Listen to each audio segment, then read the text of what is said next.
Hey, what's going on, guys? My name is Jollz. I'm a Valorant player, and after playing Valorant, I usually watch videos submitted by Twitch viewers on my stream almost every day. I stream all of this on Twitch, so come hang out. The link's going to be in the description box below. Be sure to subscribe and comment down below which videos I should react to. Lastly, you can check out all my other content by clicking the channels button on my YouTube page. We are going for World Domination. Other than that, enjoy the video. We're going to do some React Andy stuff, okay? Am I the asshole? Basically, I'm going to tell you guys a story, and you have to tell me whether they're an asshole or not. First one, am I the asshole for telling my fiance's family that he's unemployed after they kept implying that I was a gold digger? This is going to be a good one. So, my fiance, male 33, comes from a well-off family. I, female 29, come from a working class family. My fiance's family are nice, but they can't help throwing comments at me about how I might be a gold digger. For example, if he buys me something, they'll go, "Oh, Jason bought you that? You know what this looks like, right?" And or, "Wait, Jason paid for this?" Only gold diggers make their partners pay for stuff all the time. Just saying. It's so demeaning, and my fiance does nothing to stop it, especially now that he's in a bad place in life after he lost his job. And since he's keeping it a secret, then I'm the one paying for everything.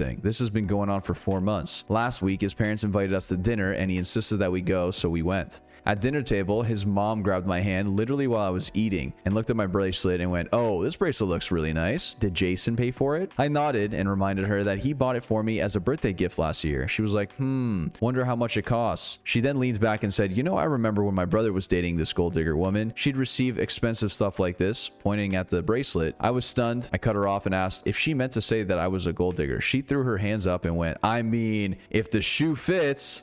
Oh my God, what the f.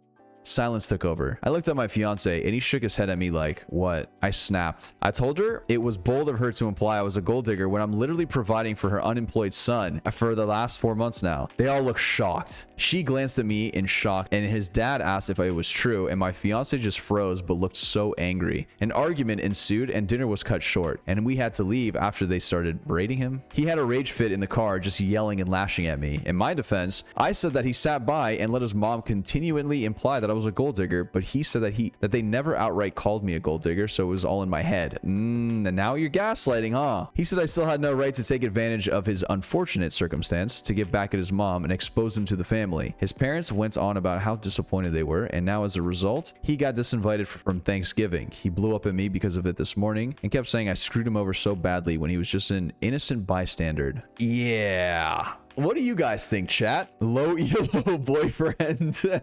Dude, you cannot just let your family literally just throw shade at your partner like that. That is, first of all, is an L. And especially when it's not even true, right? They are not the asshole for this one. I think you should uninvite your fiance from your wedding. All right, next up is going to be a big one. Am I the asshole for canceling a check of $12,000 that I wrote for my infertile friend? I, female 35, am infertile. My ex-husband and I tried everything to have kids, but it just never happened. He divorced me, went and married someone younger who was able to give him a kid. From what I gather, they're expecting a second child together. It hurts like hell seeing someone else have what I couldn't. I get frustrated with myself sometimes and with family blaming me for basically everything. I turn to my friends for support, especially Alicia. She's in the same infertility boat, but she and her husband are currently trying IVF, hoping it'd work. Alessia asked me for help to pay for our upcoming IVF cycle. I agreed to write her a check of $12,000. I really wanted to help her, and the money came with no strings attached. Wow, what a friend. I wrote the check and gave it to her last week. She was very appreciative of it. The very next day, I got a sudden message from a mutual friend, Carol, with a screenshot of the conversation she had with Alessia. Turns out she and Alessia were talking about the next IVF cycle, and Alessia said she hoped the cycle would work because she didn't want to end up divorced and having her husband go marry someone younger and have a baby with them and another one on the way, while she's alone and without a family at 35. Oh, I was stunned and hurt. I knew she meant me here. Yeah, well, I would say so. I think she did mean you here too. I did not confront her. I simply contacted my bank and canceled the check. In the evening, Alessia asked to why I canceled the check, and I told her. She went bat saying she didn't mean it that way and that she thought that this was somewhat an inside joke between desperate infertile women. What the Hell no. She came over with her husband the next day begging I write another check, but I refused. An argument ensued, and her husband thought I wasn't being supportive of her life when she supported me throughout my struggles. She left crying, and we haven't talked since then. Her husband keeps reminding me while repeatedly calling Carol a toxic snake of the date of the next cycle, saying they can't have it after I took the money that was supposed to pay for it back. Some friends think I'm being oversensitive. Carol's on my side, telling me to tell them to go to hell. Carol's a W. I feel so bad about it. What I've done might just damage our 15-year friendship. Clearly, it wasn't a good friendship. Who cares how long it was? If you treat your friends like this, it should be ended a long time ago, all right? Maybe I shouldn't have canceled it, but I just felt so offended by what she said about me and how she basically mocked my unfortunate circumstances. She is not the asshole for canceling the check. I really don't think so. Let's see. Wait, there was an update here. So, Reddit, am I the asshole? Hello again, and wow, thank you so much for all the support and compassion that you've shown me. I can feel it through my screen, lol. I have decided I'm going to put some distance between me and Alessia. Things have been rough lately, and I think that distance is what I need right now, especially for my mental health. After reading some comments here, I now feel less heavy and more relieved. Doesn't change the fact that I'm still feeling completely and utterly shocked by Alessia's behavior. It's a shame having to come to the realization that even those who are supportive of you the most could cause as much harm. Oh, and by the way, I sent Carol a link for this thread to see what her thoughts were, and she just laughed. She was kind of angry I used her real name, but relieved that I used the throwaway. Okay, you didn't have to mention that that's her real name, because now it confirms it. Now it's even easier to dox. And we have one more. Dox twice. Am I the asshole for missing my father-in-law's funeral after my mother-in-law booked my husband's first class but me economy?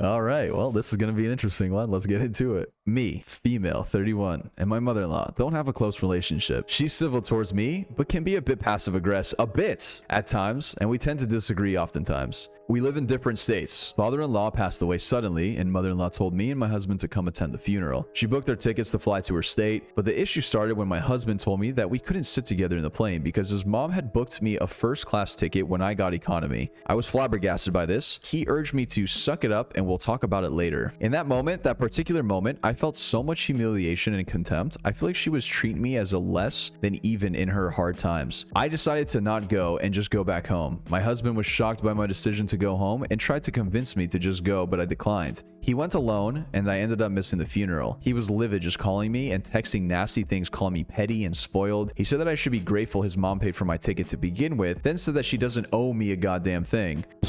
I argued about how she could have just booked us both in economy if the money was an issue, but he called me pathetic for thinking about it when his dad just died. He said it was cruel what I did and that his mom and family never forgot that I missed the funeral over ridiculous reasons. No.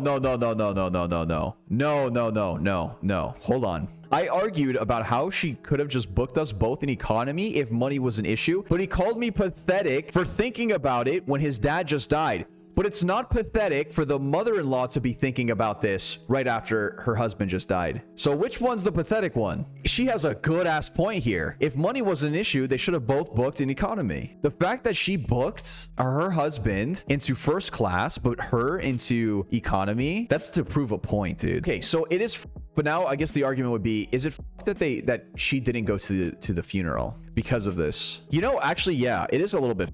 Like, she has a point. Don't get me wrong. She has a point. The husband is pretty and the mother-in-law's, but to miss the funeral over it is also up. I understand why she would, but for some reason, I can't just be like, that was the 100% the right play. You know what I mean? I think if she would have went to the funeral and then talked about it afterwards, I think that would have been the best play. That would have been like a radiant play. I think it's a bit of both here, but more so on the husband and more so on the mother-in-law. I would say it's like 60-40, 70-30. It's like, it's not that bad on her, but it's still a little bit somewhat. You know, let's see what the comments say here. The seat issue was more important than supporting your husband after the death of his father. Yeah. So you're the asshole. Really? Yes, it was very from your mother-in-law to book you in economy class while your husband was in first class. But you let a petty quarrel with your mother-in-law prevent you from supporting your husband when he needs you the most. Your husband have every right to be... You basically told him that your grudge against your mother-in-law is more important than... I don't know how they won't say both, though. I won't say both. The husband doesn't suck. And the mother-in-law just lost her lifelong partner. Have to pay for plane tickets for 2 persons? No way. She wanted to pay a little treat for her son. I am giving her the benefit of the doubt that she did not do this to spoil her son. Yeah, I don't think so. It's not as polarizing as this. I can't actually see this point though, right? Like, you let a quarrel with your mother-in-law prevent you from supporting your husband when he needs you the most. Like, I can get this. I get this. I understand this. This was an interesting one.